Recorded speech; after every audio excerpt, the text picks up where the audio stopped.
Hey there guys, I'm Ethan and welcome to the Music Lab.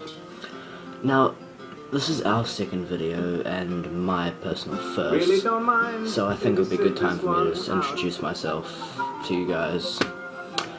Well, hi, I'm Ethan, I'm 14, I live in Auckland, New Zealand, and for those of you who haven't watched Josh's first video and don't know where New Zealand is, watch it because you need to know. So, as my first video, I think it's a good time for you guys to get to know me musically. So, I just want to share with you a few of my favourite bands. Well, we got Slayer, Megadeth, Pantera, the Rolling Stones, the Beatles, Pink Floyd, Jimi Hendrix. But I'll stop there because the list just goes on and on. There's no really personal favourite of mine except the band who I'm going to show you today. Now, as a first video, I'd like to show you my collection of vinyl of my personal favourite band of all time, Pink Floyd. Now I have a good collection of Floyd, I have to say. I like my collection. I've got seven vinyls of theirs, and all the good albums, so I'm happy with that. So yeah, I'll get started now. Well, first of all, The Wall, absolutely brilliant album. This is a 1979 original American pressing that I got from a friend of mine, Dad's. That's an absolutely outstanding album. Look at the artwork.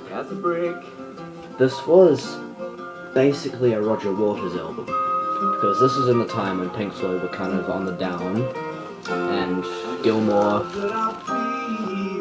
and Waters weren't working as well together anymore. So this is mainly all Roger Waters' work, except for Comfortable Numb and Run Like Hell. So this album is absolutely outstanding. Right, next. One of the earlier ones. Metal.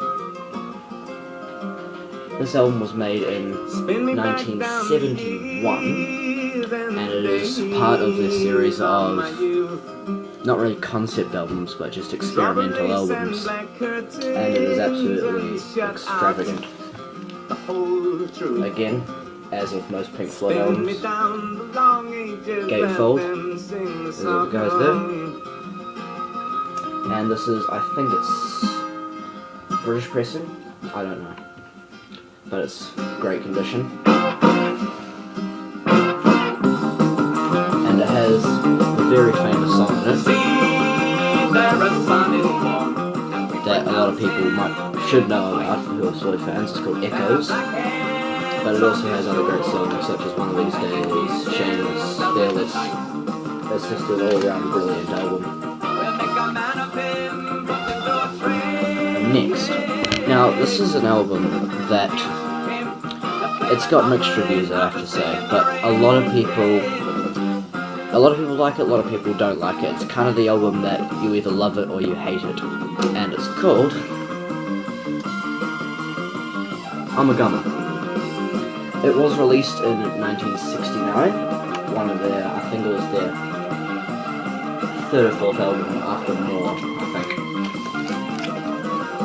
And I have to say, it is bloody amazing. It's very experimental, very psychedelic. A lot of the songs are made for LSD and things like that.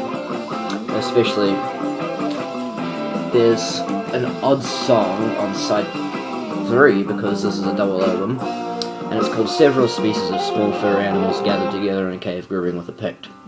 And it's basically just Roger doing a bunch of animal noises, and it is absolutely, there's no way of describing how good it is. It's really weird. And yet again, all Pink Floyd albums back in the day, gatefold, and this is Zen pressing, which a lot of people care about the pressing, but there's no real big deal involving pressing. But out of all of them, I just say that if I could have any pressing vinyl, it would be European or German. Now next, excuse me.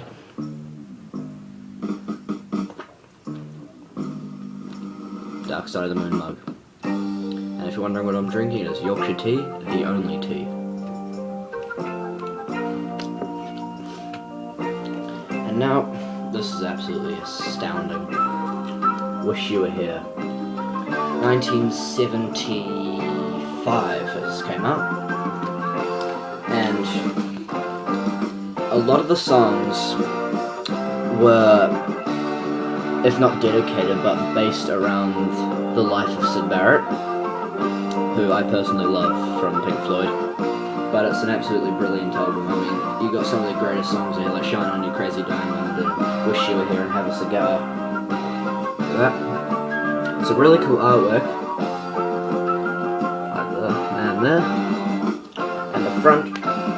Funny story about this, that guy, when they set on fire, halfway through, a gust of wind came through and actually set him on fire. So he was actually fully on fire, not just as a stunt. But, yeah, in the story of Wish You Were Here, the DVD, it explains it all. Now I'm pretty sure this is original 1975 New Zealand pressing. And, as I said, absolutely brilliant. Must have for any Floyd fan. Now next is another mixed reviews one. It's called Momentary Lapse of Reason. And this is when Roger Waters was completely gone from Pink Floyd. This is in 1987. But a lot of people say, again, that this is an awful album because it isn't Pink Floyd, but I think it's absolutely amazing because you got some really good tracks on here, like Dogs of War and Learning to Fly. It just shows that David Gilmour still had it in to be an amazing vocalist and guitarist. Now this is actually really good condition.